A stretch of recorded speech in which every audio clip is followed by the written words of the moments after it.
L'organisation professionnelle des entreprises artisanales du bâtiment vient de créer une marque pour les aménagements handicapés.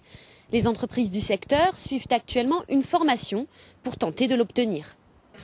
Voilà 3 jours que ces chefs d'entreprise sont retournés à l'école. Ils planchent sur la réglementation des infrastructures pour handicapés dans les secteurs du bâtiment et des travaux publics.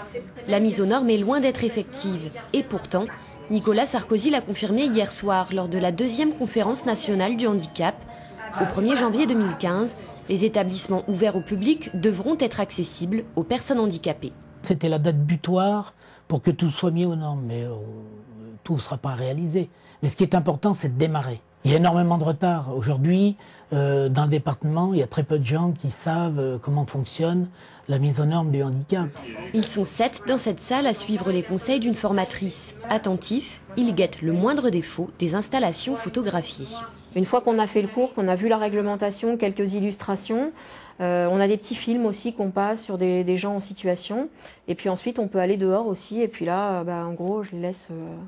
Chacun me dit par rapport à ce qu'il aura compris du cours, si c'est bon, si c'est pas bon. Ces grands élèves n'ont pas hésité à suivre cette formation. Les infrastructures pour le public handicapé représentent en effet un nouveau débouché pour ces artisans. C'est un développement important pour toutes les petites structures, aussi bien dans le domaine du terrassement, de la voirie, du paysage, pour les extérieurs et aussi pour l'intérieur des bâtiments, ce qui concerne toute la rénovation au niveau des salles de bain quand il y a un handicap, au niveau des couloirs, au niveau des cloisons, etc. Les électriciens peuvent intervenir également et c'est important que les artisans aillent vers ces formations pour développer et pour répondre surtout à un marché qui est de plus en plus important. À la clé de cette formation, ces artisans recevront la marque labellisée Handibat, un gage de confiance auprès des pouvoirs publics, des particuliers et des entreprises du secteur.